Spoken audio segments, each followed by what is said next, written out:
Welcome to the Growth Boss Podcast, where we seek out the secrets to high-performing campaigns from some of the smartest marketers in the world. I'm your host, Jared Smith.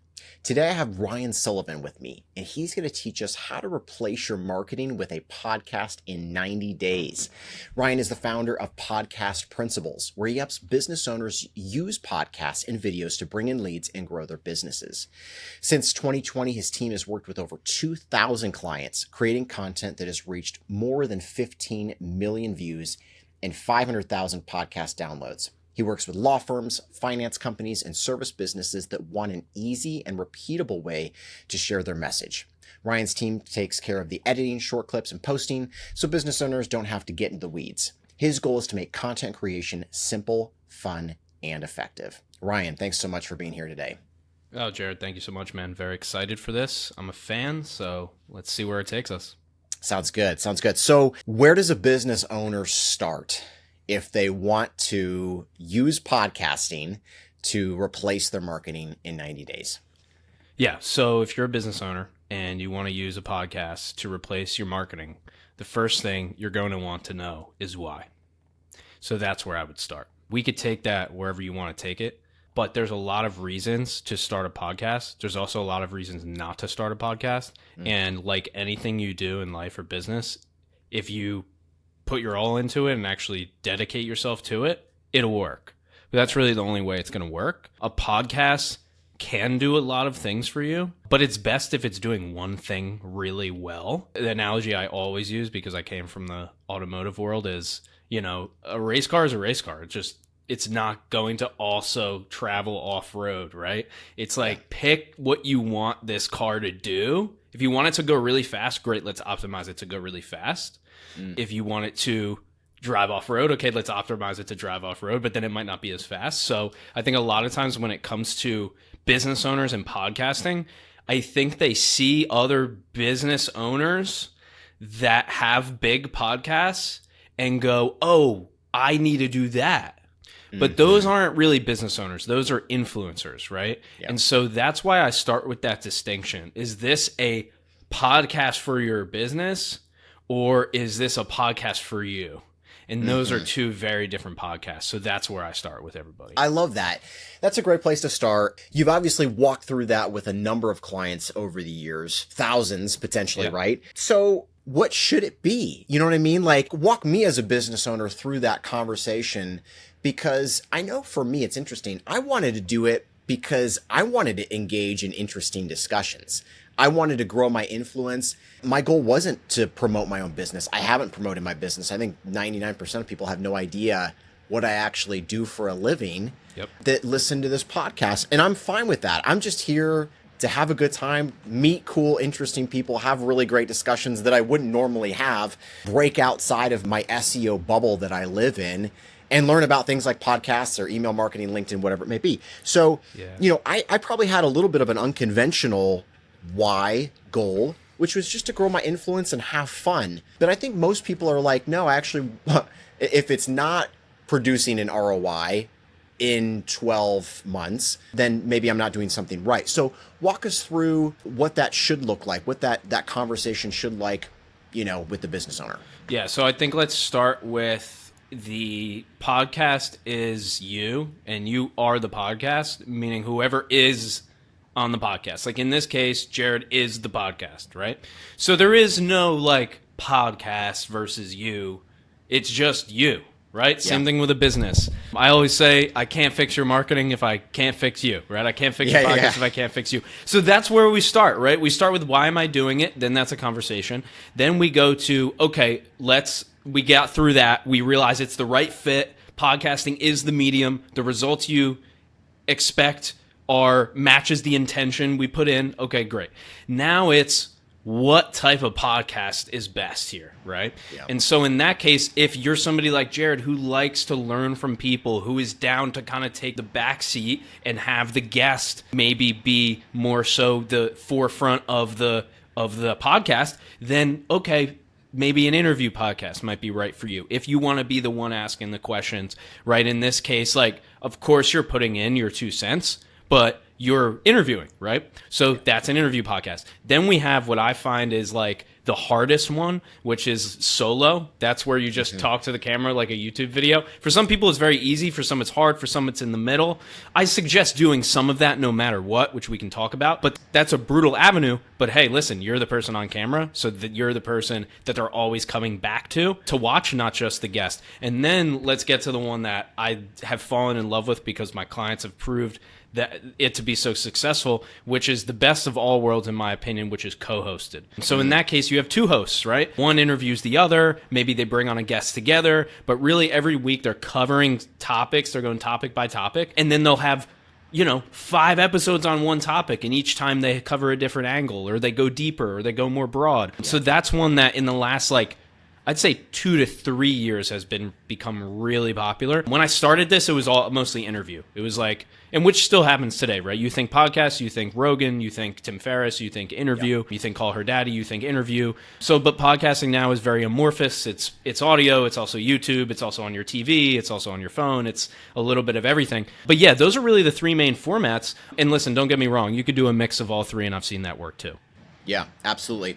One of the niches that we brought up in our intro was the legal industry. That happens to be an area I know a lot about. My background started an agency. Again, not a lot of people know this. Almost 20 years ago, SEO agency in the legal industry. I ended up selling that, but had over 100 clients. Would love to hear, if I was an attorney, what format you would pick for me. Again, I think legal is one of those things that not a lot of people would be like, oh yeah, I would think that's popular. I think it's a little bit out there. So curious, you have experience there more than likely. What kind of formats work for lawyers? Yeah, so I'll caveat with this too. Our biggest podcast, downloads wise, is in the life insurance space. So if you think that any topic is off limits, the more quote unquote boring it is, the better it is. But at least amazing. That's our business. That's what we've been able to do, is really nail these niche podcasts.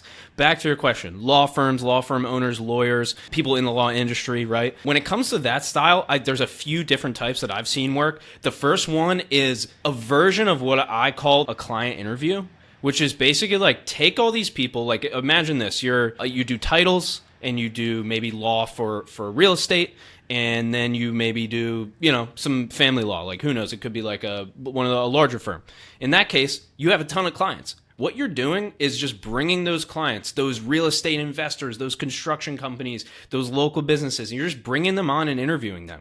Now, what you're really doing is turning into a marketing agency, and this is what we had happen. We had a law firm who had a title company, who had also a law firm, and who had a podcast, and they rolled it into a media company that's now a multiple full-time employees, an actual media agency, right? Wow. And we came in and did the initial strategy, and then they took it from there. So I'm not saying you should snowball it into a production company, but really what you're doing in that sense is goodwill, client success, and then just getting a ton of content, right, for you and for them. So that's good. And then the other version I've seen, which is essentially the polar opposite, is kind of law news mixed with cultural. So take topics that are happening in culture and then cover the law side of it. What's legal, what's illegal, what is uncovering court cases that people might talk about in the media, but, lay people don't understand them. Now, both of those podcasts that I just described, you can look them up. One is called Gossip Without Prejudice. That's the one that covers more of the topical. And then the Arena podcast, if you want to look up the one that kind of covers the client success. Now, both of these are successful. Both of these are still going today. But then Gossip Without Prejudice, they have gone viral, many times on TikTok because they cover these topics that people do talk about in culture, right? So 2 different podcasts, 2 different firms, 2 very different goals. One of them's more for recruiting internally. The other one's more for client success. So those are just 2 examples of you can have 1 million views, you can have 1,000 views. They're both successful. They're just both created for different reasons. Yeah, I love that. I want to actually talk about this life insurance podcast, because that would be a topic. If you were to give me 100 topics and be like, which one do you think is the most popular? I'd probably put life insurance at the very bottom of that list. I mean, how many different ways can you talk about this? So, because again, I think you got the plumber listening to this podcast. You got such a wide array of business owners, and they're like, dude, you could never talk about toilets or whatever. So hopefully this will inspire a lot of people. So let's talk about life insurance. That's a phrase I never would have thought I would ever say on this podcast. So let's talk about that. What are these guys talking about? Yeah. So, okay. So I'll give the context, which is important here. So this is a concept called infinite banking. So what this concept means is instead of using banks, you borrow against the cash value of your life insurance and use that money for things in your life so you don't have to pay a bank, right? Okay. Now, so this is a technique that, I'm not an agent, so don't quote me, but like almost, I wouldn't say almost all, but many life insurance policies that are just general policies, even whole life policies, you can actually do this with, but it's not something like your advisor or like your rep is going to really promote or tell you about, but just that's kind of the context there. I've become an informal expert because, we produce this podcast, but what they have done, the kind of lesson here, or what you can take away is they don't sell anything on the podcast or in any of the content at all. They never have sold. They treat it like it's really a skill set and a belief and a set of behaviors, right? So it's like, hey, we're not trying to give the banks our money. Okay, now what are our options? Well, we can use life insurance to do that, right? So it's 180 episodes about how to use life insurance for stuff you never thought you could use it for. That's crazy. So now take that and you're a plumber. You're never, ever going to sell, right? I have a friend who I went to high school with. Him and his dad and his brother, they run an electrical company. He's got 50, 100,000 followers. All he does is ask his dad questions. He goes, hey, Dad, I'm going to buy a company truck. Like, is that worth it? Hey, should I wear dirty clothes to the job or clean clothes? Hey, how did you install this panel? You're never going, hey, Ed's Plumbing, hire us. You're just showing you doing stuff. So now that's just content, right? Now when it comes to I'm a plumber and what's my podcast, well, now we can get into it. Now we have to figure that out. But I've had mold removal companies create podcasts to interview property managers. And then you interview 50 of them a year, and then 10 of them, are interested, and 5 of them become accounts. So it's a lot of back end. This is what everything I'm saying right now is strategy. All of this is done before you go in. So there's never an answer of like, oh yeah, you're an electrician, do this. You're a plumber, do that. You're a life insurance, do that. It's let's figure it out. Let's find out. I love it. That's so creative. And again, I hope this is really inspiring a lot of people out there. If they're in a niche where they're like, I don't think anybody would be interested in this. I think TikTok has proven that you could go viral on pretty much any topic. So yeah, let's get that out of our mind. So assuming we pick our topic, we pick our format or a mix of formats. Ryan, what's the next step? Yeah, so you pick your format, and this is assuming that you've tested them. So what I would advise just before we get into that is do some interviews, record them on Zoom. Just don't do anything with them. If you want to get them edited, fine, but you don't have to. Just see how it feels. Then do a co-hosted with somebody in your industry or a coworker or another plumbing company, or you're a plumber and do one with an electrician. I don't know, just find somebody. I don't know, ask your best friend. And then do one talking to the camera, right? So cool, now we got that. Great, so we did our tests. We kind of know, hey, this is the direction we're going to go. We know it's going to be a co-hosted show because I'm the front-end rainmaker and my general manager is the back-end ops guy. And so cool, let's come together, co-hosted. Great. Now what are we going to talk about? So we do this only for businesses. We don't work on cultural podcasts or, your buddy's NFL podcast. Have I done it? Yes. It's just not our expertise. So what we do is, to make life easier, is we match the podcast to what's called the buyer journey. So the buyer journey is how somebody goes from, I don't know you from John, to I'm interested in your services, right? So that is the journey that a customer takes from not knowing you to buying from you. We just take that journey and we figure out the types of content. So there's tactical, psychological, and philosophical, right? Those are the 3 content buckets. Those are the types of content you're going to create. And then you have the buyer journey, which is the top of the funnel, which is how we get people, the middle of the funnel, which is how we associate what you do with you solving their problem, and then the bottom of the funnel, which is how do we show them that we can help them with their problem and get them interested in us solving it. So those 3 things on each side, tactical, psychological, and philosophical, matched with top of the funnel, middle of the funnel, and bottom of the funnel together Tell us what we're going to talk about in this podcast, because these are things that prospects are already asking, because we know, because we've been serving them for this long. And we know that if we're an SEO agency, the top of the funnel could literally just be, it could be as simple as, your last vacation that you went on and how incredible it is that you're a business owner and you're able to take time off. Or it could be how you got 1 million views on this one article after you changed 3 things. I don't know, Jared I'm not ready to hire him, but now after weeks and months, I go, oh, okay, so he knows this stuff. And now I'm down to Jared, I'm down to this guy and this guy. I'm down to 3 people who can solve my problem. And now which one am I going to hire? And you just want to be in that list. I mean, of course you want to be, the number one, and we could talk about that too. But yeah, you're matching your podcast strategy, the topics, to the journey your buyer takes. So then the podcast is the answer to their questions. And they've already established some sort of relationship with me, A. And B, let's assume they haven't. If I do this properly, and we'll talk about publishing shortly, I'm sure, but if you get it out on YouTube, I mean, I'm not sure about you, but I see these YouTube videos popping up all the time in different regular Google searches. So let's take the plumber as an example. I wouldn't be surprised if short form content is showing up for local plumber searches, or maybe even a long-term podcast episode where we're talking about fixing a toilet, whatever it may be. So if you're doing regular SEO, you're getting a website there, you got your podcast ranking, you got a couple videos, like you're going to look like the authority on your topic. Is that kind of the goal?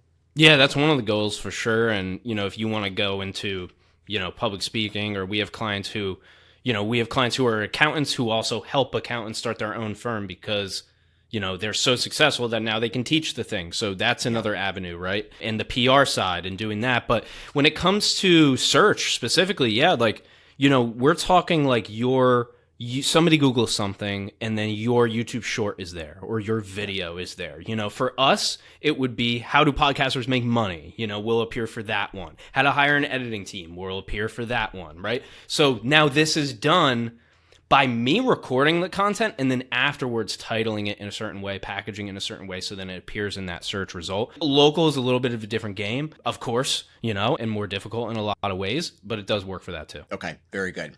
I want to go back real quick. You were talking about topics. Again, I think people could get a little overwhelmed, like, okay, how do I come up with these topics?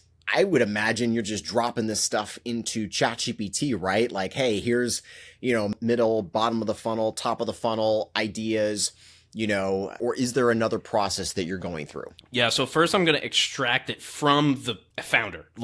None of this, you don't want to start any of this really with ChatGPT when you don't have anything else, because then GPT is just going to give you what it thinks you want. So I'm not saying it doesn't work. I've done a whole podcast strategy in ChatGPT, but knowing how to do a podcast strategy to begin with, and then using ChatGPT to help me. So that's what you want to do. Now, what we do is we do a series of calls where we're doing almost like kind of like a founder interview in a sense, right? Where we're walking through that buyer journey and we're having the founder map out the buyer journey for us. And then we'll take that to ChatGPT with that transcription, with extensive prompts, and then it can map out that season of the podcast. So you're able to do that now. We've also done a lot of them by hand, and it works well that way too. But definitely AI can help you kind of like speed up a lot of the episode prep, strategy docs, what should the thumbnail look like, things like that it helps for. But I always say, like, just have somebody who understands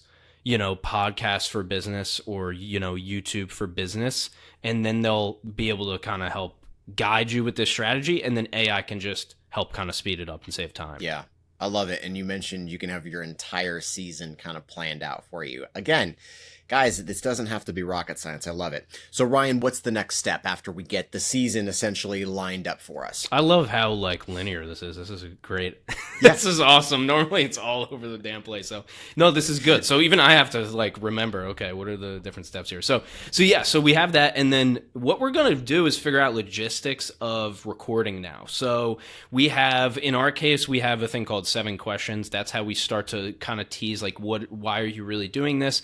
Then we have have the NDF. It's called a niche down framework. That's how we extract those topics like we talked about. We'll also do the buyer journey in there too. So now we have the topics. Then when we're going to start designing this podcast, right? So remember, we need the name of the podcast. Normally that might not come. You might start recording before you even have the name. For the most part, we want to lock that in. But that's a mix of, do I use some kind of quip or like some kind of like play on words? Do I optimize the title for SEO? Like, is it a different title on YouTube than it is on Spotify and Apple? Like, that's where this conversation kind of starts. And then, hey, that influences really everything we're talking about now is branding, right? So the title, the colors, the fonts, the branding around the podcast, how do we want it to feel? How do we want it to look? Sonic branding, what type of music is going to be on here? Is it going to be fast? Is it going to be rock? Is it going to be hip hop? Is it going to be country? Like, who knows? What's that vibe we want? Then we have the intro and the description. Those are essentially the same thing. It just makes your life easier. Description is the written version. The intro is what you actually say in the intro of the podcast. The outro, and then so those are all the beginning logistics. That's everything we kind of get done before we get in the studio or like we're doing here, virtual studio in a sense. So we're gonna have all that dialed in, and then we're gonna start talking about the first few episodes too, and kind of how those are going to look, strategy for those. And then the thing that I always advise is do an episode 0. This is an episode where you just go like, who am I? Why should you care about this? Who is this for? What can you expect from it? Right? I'm not saying you could just jump in too. That's fine. Especially if you already have an audience, and it's a little bit easier to just kind of like go. But in episode 0 is nice to kind of just lay that foundation. And it's an episode that listeners years from now can go back and kind of familiarize themselves with the podcast if they're new. Love it. Ryan, I'm going to put you on the spot here. So you just heard my intro and the intro I had for the podcast, but also the intro for you. Was there maybe one thing that you would pull out of it and be like, hey, I'm not sure about that. I would tweak maybe that either with the intro that I gave for you or the one I gave for the podcast. Do you want a professional opinion or a personal opinion? Let's do both. Okay, so, the professional opinion is really boring, which is just like, I need more context, right? I need to see the editing. I need to see how it's coming out, all that stuff. Personal opinion, I hate intros, personally. I have clients who love it. We do like the Stephen Bartlett style teaser where there's like a mic drop and, and like my editors are like the best. I just watched one today and I was dying laughing. It was funny. It was dramatic. People love that. I skip every intro. So, like, for example, if I come to, like, a Tim Ferriss podcast, right? I'm going all the way to 7 minutes. Yeah, which is freaking insane. But, like, fair enough. So, I love just to roll in. You know what I'm saying? Now, is that going to get a random person from YouTube to watch more? No, it's not. Right? So now this is a balancing act, right? Yeah. So, but a podcast intro versus a YouTube intro, probably different, right? So that's where we're getting into. Now we're blending a little bit of both, but like professionally, it's like, oh, I need to just look at everything and make sure that, typically if it's a guest, in my case, like people who know me, but the world doesn't. So I'm just kind of a random guy. So yeah, we're probably going to want a little bit of context, right? As to who this guy actually is. But then on the other hand, like if you're already a show that's established or you already have a big audience or a following, you can probably ditch the fanfare. You don't need to sell them on the episode. And yeah, if you get like, I did once, somebody like Rob Dyrdek on my podcast, it's like, I don't need to tell you who he is mostly. Yeah. Right. So it's kind of it depends at the end of the day too, Okay. That's fair. How would you do it differently on YouTube versus a traditional podcast? Would you go a little bit over the top with graphics and emotion and a stronger intro there? There's a few sides to this. There's one side that's really the numbers showing us that people primarily watch YouTube podcasts on TVs now. So maybe you want to optimize it for that. Now, what does optimizing for that look like? Well, we could talk about it. But so there's that number. And then I think really the reality is I don't think people really watch podcasts all the way, maybe 55 minutes on YouTube. Like some of them do, but what's the percentage? So do you have a better bet cutting it up into 5 to 10 minute segments, titling and thumbnailing them very specifically, and then doing that once or twice a week? I'd say that's just it's just an easier way for people to consume it. But at the same time, if you're sending people to the long form video, then I still think it's good to have that, right? So I think it's just a mix of everything. There's like long form. Hey, it's an hour long podcast. It kind of like, we could try to sell them with like some incredible teaser as much as we want, but it's still an hour long. What are other things we can do? Well, we could cut short moments out of it. That's what I would call medium form. And then we also have YouTube shorts, right? So, and then that YouTube short, which is a 1 to 3 minute or 0 to 3 minute video clip, can actually link directly to that longer episode, right? So that can be another way. Those medium form clips can link directly to the longer episode, right? So I think it's a lot of like handing out a ton of appetizers, and like some people are going to stay for the meal. Yeah. And I would imagine, again, especially as you're getting started, you want to try as many different things, just like you want to try different formats and see what works for you, see what people respond to. For me, this is a long-term play. This is a long-term game. I want to do something that's going to be fun and exciting for me for a long time, and other people need to find that for themselves too. So I would imagine that's a big part of it. Yeah, I mean, if you can't keep doing it, then what I say is this. I've been doing this for a little while now. I've never taught podcasting. Nobody can teach you that. That you learn on your own. I just help with everything else. So sure. Podcasting, it's a skill set. It's day trading. It's marketing. It's fixing cars. It's a skill set. So the more you do it, the better you get at it. But if you don't, to your point, like if you do not enjoy it, like you will not be successful, because you won't be able to go long enough to really see the, benefits of it, because it's a long game. Like the number one lever in podcasting is time. There's nothing else that works better, compounds better than time when it comes to this medium. And how long does it generally take for a podcast to begin seeing fruit? Yeah, so I'll give you the example. I'll just give you an example. So like Wealth Warehouse, that life insurance podcast that I mentioned, right? First 6 months, I think they had like between 500 and 1,000 downloads. Like now we have now for clients to do 500 downloads in the first week is like pretty normal now, because we know how to do that. Back then we didn't. This was like the third or fourth show we ever worked on. Now 6 to 12 months, they're at like 10,000. 12 to 24, 50,000. 24 to 48, 75. They're at 140,000 downloads now. 4 years later, 180 episodes.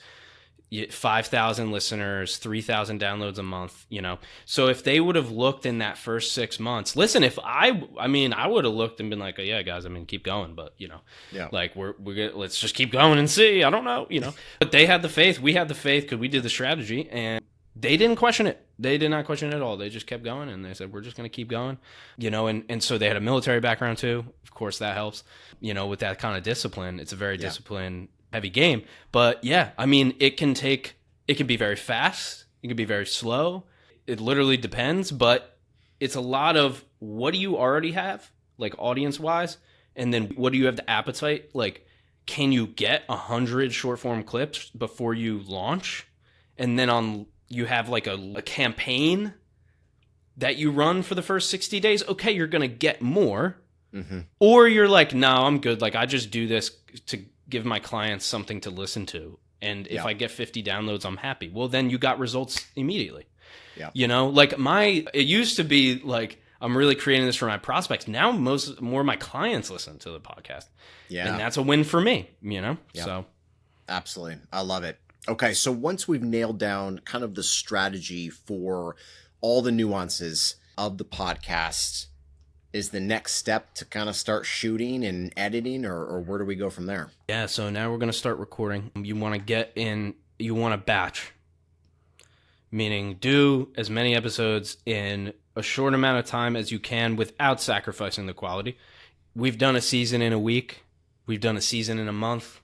We've done a season in 3 months. Season means about 12. It's kind of like a TV show or, songs in an album. So I could look at it like that. It's like making an album. It's like making a TV season. It's like, okay, 8 to 12 is kind of your number. And then so plan that, like just plan what time period you're going to allot to do that many episodes, right? And here's the thing. No pressure here. This is the good thing. It's a podcast. I don't know if I curse on this podcast, but it's a podcast, okay? It's not that big of a deal. And I do this for a living, so I should be telling you how big of a deal it is. Yeah. But it's really not, right? When you sit down at the dinner table, you don't really talk about, You're not arguing with your spouse typically about your podcast. It's about bigger things, right? So meaning it's going to be great. Yes. Right. But it's like working out. It's an hour of your day. It's not your entire life. Right. So treat it like that. Don't overdo it. It's more, the work works on you more than you work on it type of thing. And so just plan out those episodes, then plan out the who, right? It's who, not how. This is what my clients have taught me. They're like, that's why we hired you guys, right? We're not going to edit this damn thing. We're not editors, right? We're life insurance people, right? That's what we do, right? So have your who, have your team, right? Who is that? Your options, virtual assistant. You can turn them into a podcast producer. Pros and cons. Podcast producer, pros and cons. Hire an agency, pros and cons, right? You want to edit some and then piecemeal it. Some people edit, some you edit, right? That's another option, right? There's a lot of options here. All of that. The nice thing is working with somebody who knows how to do this stuff. They'll help you decide all these things. You want to have all these kind of decisions pre-decided. So then when you start to hit record, the only thing you're focusing on is hitting record and just recording the episode, right? Because if you're worried about like editing, and then we're gonna find an audio guy, and then my cousin said he'll do it, and but he's kind of like not that reliable, and so that's normally what happens. So like just make all these decisions ahead of time, or just try to, and then just run it, man. Just see what happens. Just go and record them. Some of them are going to be great. Some of them are going to suck. Some of your guests aren't going to show up. Some guests are going to be the ones you thought were going to be good are going to be terrible. The ones you thought were going to be terrible are going to be great. And then after like 6 months, everybody wants to be on your podcast, and you have too many guests. So, but yeah, there's a lot of decisions to make in the meantime. Try to make as many as you can. It's like a wedding. The wedding day comes. You might not have it all figured out, but listen, everybody's here and we're ready, Exactly. 100%. I love that. I love that attitude as well. So 12 episodes, is this a 12-week program, kind of a once a week cadence, or what kind of cadence do you generally recommend for your clients? So for a podcast where you're asking people to listen like consecutively, right? It's not like, oh, I'm just doing this as a series of one-offs, right? Yep. Which is fine. You can do it that way too. But if you are asking people to listen and then come back again to listen, I find the weekly cadence makes the most sense. Because listen, not everybody's going to listen every week, most likely, but you give them stuff to catch up on. You give them something every week if they did skip a couple, right? You also can build in an arc where you kind of take them through a journey if you do it weekly, and they're kind of just riding with you, right? They're kind of there with you. So I just find weekly is kind of like the average if you want this, if you're going to kind of dedicate yourself to it and really do it. But I'm not opposed to bi-weekly, or in seasons is fine too. Drop a season, wait a little bit. TV shows have been doing it for a long time. So I'm a little bit agnostic to that, but I think, I do weekly. My most successful clients do weekly. The people who make the most money from the podcast do weekly. People with the most views do weekly. So I could just kind of use those numbers, Something to be said there about that. Yeah. Can infer. Yeah. Okay. Very good. What else does the average business owner need to know if they want to have a successful podcast? Mistakes. So we covered one of them, which was, hey, I see somebody else doing this. Yeah. So if I said to you, Jared, hey, man, I'm going to start a podcast. Okay. It's going to be about 2 to 3 hours long. We're going to cover MMA. We're going to cover hunting. We're going to cover a little bit of politics. I'm going to wear a t-shirt. I'm going to shave my head. Yeah. Now, would that ring any bells to you? Well, it obviously does, but if you're asking me if I thought that would be popular, no, I don't think I would have put a whole lot of money on that. And why is that? Totally random. But what it does show is... there's also a guy who has a podcast. Yeah, Joe. But this is what people do. Yeah. So, and I'm not even kidding. It's just, this is what I did in the beginning. Yeah. I'm like, dude, I'm Joe Rogan, man. Like, for sure. Yeah. So I'm not saying the energy is good. It's good to have the enthusiasm. It's been done. Yeah. Okay. So emulate, right? Copy like an artist, right? That's always what they say. But take a format that works somewhere and just hasn't been done in your niche yet. Love right? that. So that's what we try to do. Like there was other podcasts about this life insurance concept, but they hadn't been done with like co-hosted, 2 people who do it And then we're just going to walk you through basically just like every episode is another option on how to leverage this, right? Like it wasn't a 90% pivot from the rest of the market. It was like a 30% pivot, you know? So you just have to be a little bit different, you know, and that's what I'll say there. And then we have, you know, money. Money is a big one, meaning how do we make money from this thing? You know, I see it, I use it as a marketing expense. Like I can tell you exactly how much we spend on the podcast every year. I can tell you exactly what our customer acquisition cost is. I can tell you exactly what we spend on marketing and then what that customer acquisition cost of lifetime value is. And now that's my job to know those numbers. So that's why I know them and I know them for our clients, right? But then it becomes very easy. Top line revenue, marketing spend for the year, how much we spent on the podcast. If your top line revenue doesn't go up, but your podcast spend goes up, and that's been going on for 5 years, okay, maybe the podcast isn't working. So it's a really easy way to know is just go year by year. So that's another one. And then the last one I would say is like, for some reason, people are obsessed with sponsorships. I think it's kind of just been like, you've just been hit with so many BetterHelp and 8 Sleep and, you know, so many ads that you're like, okay, podcast equals Joe Rogan equals get sponsors. And okay, then I'm famous. And that's kind of how it works. My thing is, here's the thing. You are selling to these people on listening to you. They're just not giving you money. They're giving you time, which is more valuable than money. So if you already are selling them on that, so technically you're selling a service, right? So you are the sponsor. Why don't you just be the sponsor? Right. Podcast is just a free service tier. Some people even charge for it. Just go up one level. Just go podcast. All right, Patreon, merch, you know, consulting. I don't know. You know, you just keep going. If you're going to put all this time, money, and energy into a podcast, just sell your own stuff, right? So that's what I typically will do. And what I'll say is like, I normally don't turn your podcast into a business, though I can help with that. I typically turn businesses into podcasts to bring them more business.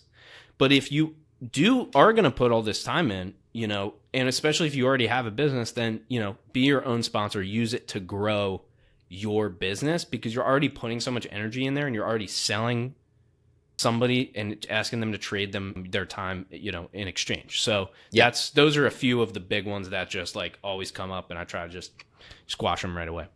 I love it. And what sort of ROI should I be expecting if I'm diving into this? Going to put, you know, a year. I would recommend most people at least, you know, plan on doing this for a year to get any sort of benefit out of it. As a business owner, what should I be expecting? Yeah, so I'll kind of frame it like this, right? So if you hire, let's just look at alternatives, right? If you hire a marketing agency, what are they going to tell you to do? They're going to tell you, do some long form. Do some text, right? Maybe do some SEO. Do some social media. Post on social media. Oh, videos are really going. So post some videos.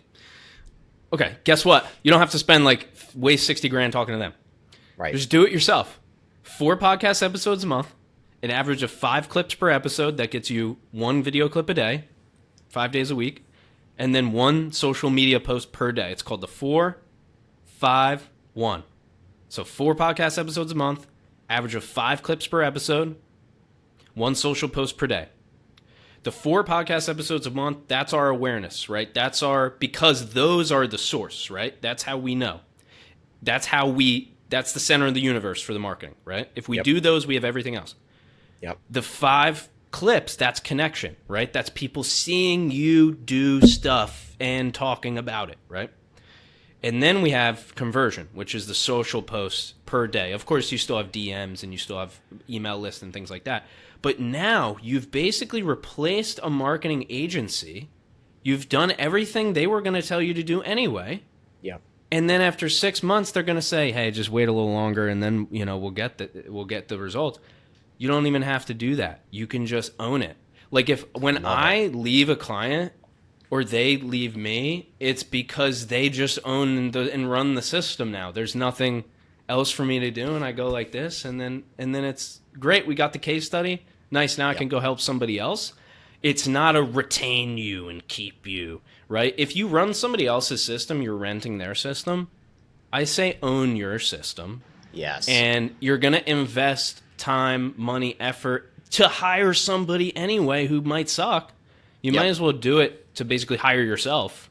Yeah. And so the question is, what's the ROI? Okay, it depends. But this is the mindset that gets you the ROI. Love it. I think that's a perfect pausing point right there. Ryan, this has been awesome. Really appreciate your time. What's the best way for people to connect with you if they want to do so? Yeah, so thank you for having me, first of all. A lot of fun. Love talking about podcasts. So you're a great interviewer. I just want to say that. Appreciate it. Done a couple of podcasts. So yeah, so I'm online. I'm everywhere, all platforms. But if you just do Ryan R. Sullivan, that's why I put the R. There's a lot of Ryan Sullivans out there. I'm trying. I actually am on page 2 for the name Ryan Sullivan, though, of Google. Okay. That's taken me 10 years. So, Moving up. But if you do Ryan R. Sullivan, Google that, everything will come up. LinkedIn's my main platform. Our system is LinkedIn, podcast, YouTube, email. That's how we run all your marketing. Mostly service-based businesses, professional services, law firms, finance and coaching is kind of our jam. And then I have a YouTube channel and a podcast. Super creative name, Ryan R. Sullivan. Just look that up. There you go. Ryan Sullivan Show as well. And that's the podcast and the YouTube. And every single week is just this. It's just training. This will probably be on there if Jared lets me put it on there. Of course. So this is what I release. Everything's out there. It's all out there. You could take it, take the advice, run with it. Amazing. Thanks so much. Thank you, Jared. Appreciate it.